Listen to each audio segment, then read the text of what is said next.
So today I'm making chocolate truffles.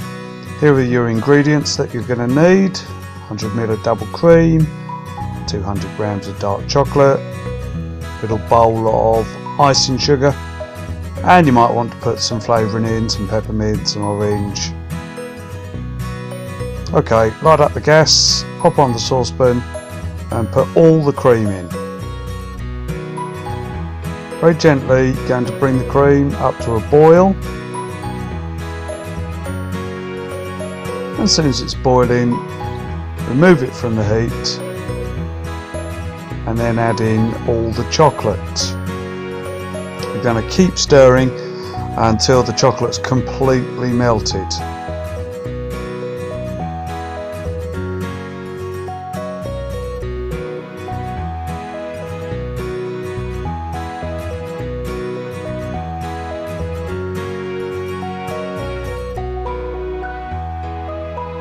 Looks like I've still got some lumps, so just keep going till it's all gone. All one colour and nice and smooth. There we are. Well, we've had to let it cool down and then sit in the fridge for a couple of hours, but it's still soft. Scoop some out. You're going to try and make a little ball, whatever size you want really, but maybe like a small walnut.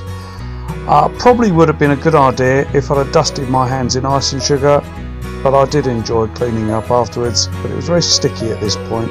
It took me a while to work out how to best dust them in the icing sugar, and you'll just see at the top of the shot in a moment how I learnt to whiz the bowl of icing sugar round and round, and that gave them a really good coating.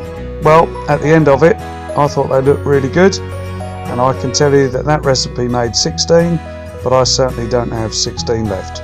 You can freeze them or eat them within 3 days.